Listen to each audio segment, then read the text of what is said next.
Hey, Summerhill Cinema 700 here, coming at you with just kind of a little brief video talking about Once Upon a Time in Hollywood. I finally went and saw the film last night.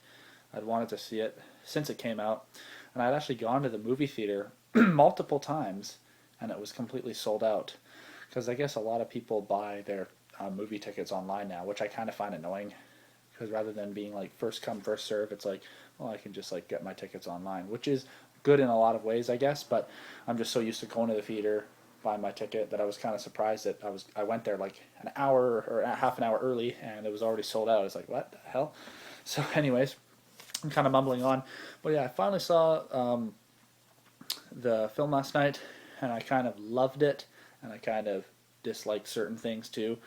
I'm not going to say I loved slash hated it because I think I liked it more than I disliked it. Although I would say that there were certain scenes in the film that I didn't like, were kind of slow, and the movie just kind of dragged on so long. Like being a 3 hour movie, it's a long time. But anyways, and pardon me, a little stuffed up. But rather than doing a review of this film, I just thought I'd just come by and talk about a few things that I really liked about the film and some things that maybe I didn't like. So this is geared more towards you who have already watched the film. Those of you who haven't, there will be like spoilers. So if you haven't watched it and you plan on watching it, probably don't watch this video because it will spoil certain things. But things that I liked about this movie and things that I didn't like. So we'll just start out with the negatives. So things that I didn't like is I thought that this movie kind of, like I said, it dragged on so long, and there was so much happening in this film. We're following DiCaprio's character and then Brad Pitt's character, who's DiCaprio's stunt double, and there's all this stuff going on. Like we see Al Pacino, who's like this movie guy. I thought he was like a critic or something, and then we have Kurt Russell playing like one of the guys. I think he's a director himself. He's looking for actors and stunt doubles and whatnot. And then we have like there's Bruce Dern in another scene, and we have oh god, it's just there's so many different things that are happening. So we're following. I'm kind of going all over the place already, but we're following DiCaprio's character.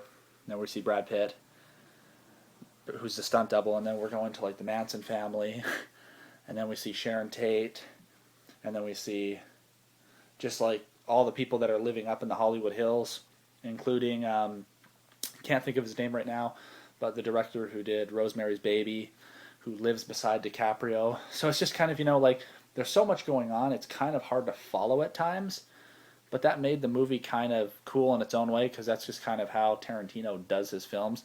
I don't think I've ever watched a Tarantino film where I wasn't a bit confused, you know, and that makes it kind of exciting and also kind of like boring in certain parts.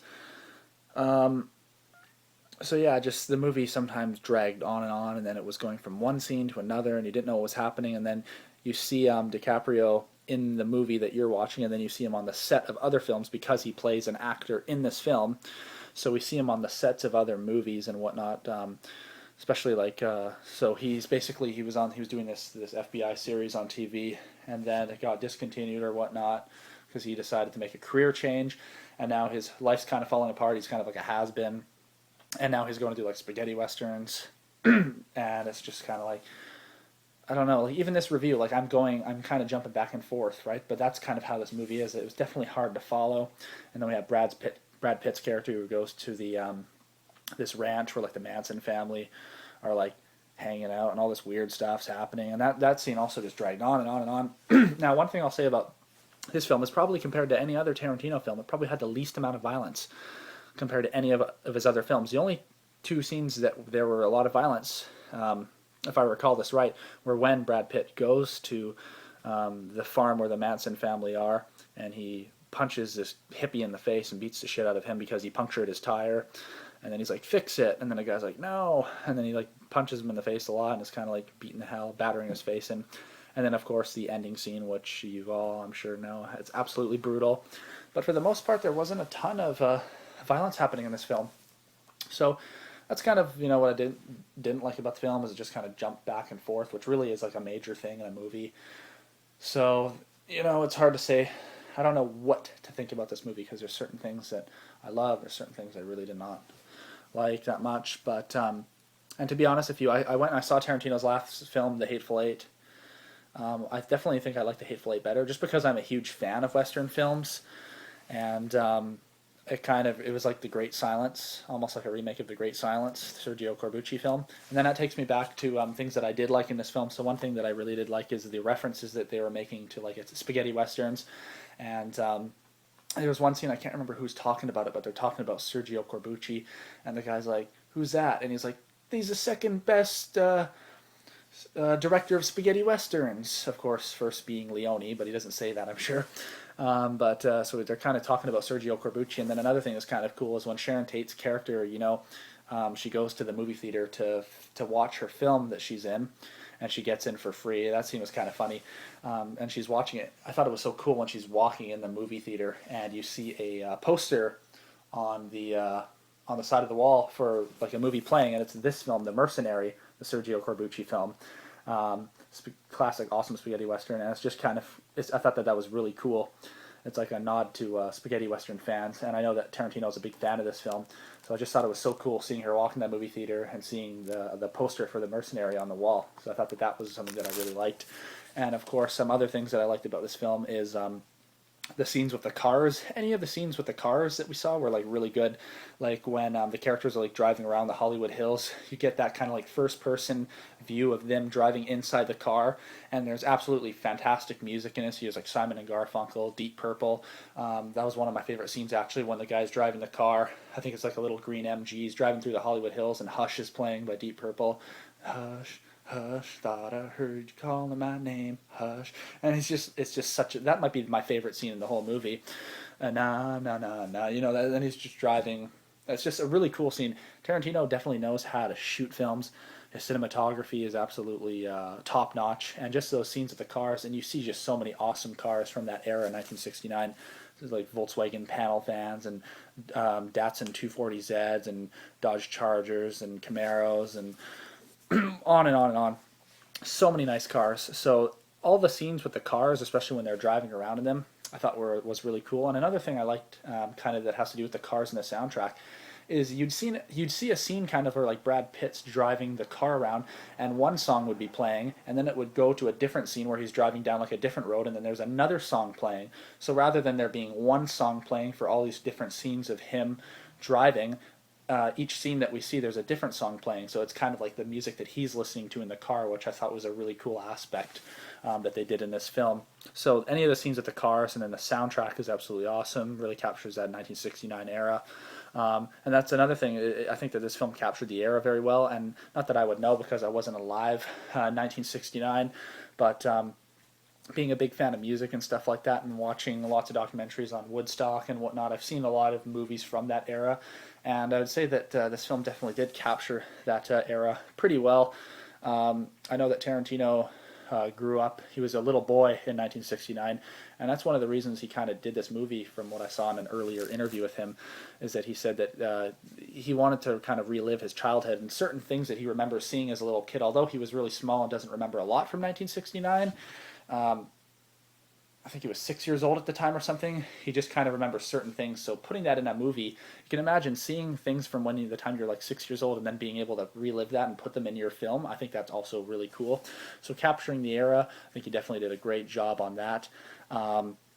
Now the next thing is with his films, how he rewrites history. So of course what happens in this film, in the ending, with the Manson family being the ones that get slaughtered rather than Sharon Tate and the other celebrities, it's kind of awesome, I think, rewriting history and instead making those Manson family scumbags pay the price. So I thought that part was awesome.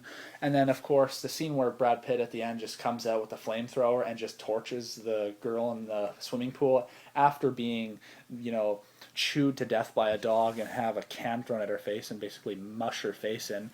That it was just, when he had the flamethrower, everybody in the movie theater was just cheering and clapping and whatnot. And now that brings me to the last part that I was going to talk about, the controversial Bruce Lee scene. Now, I know a lot of people were saying that they didn't like it, and I'm kind of in between. I thought, in one sense, I thought it was actually kind of hilarious how like there's all this hype and Bruce Lee's talking about like life and like motivation and how to be a kung fu master, and then Brad Pitt just takes him and throws him into a fucking car. It's like, oh, you just kind of slap your face and you're like, oh, Tarantino.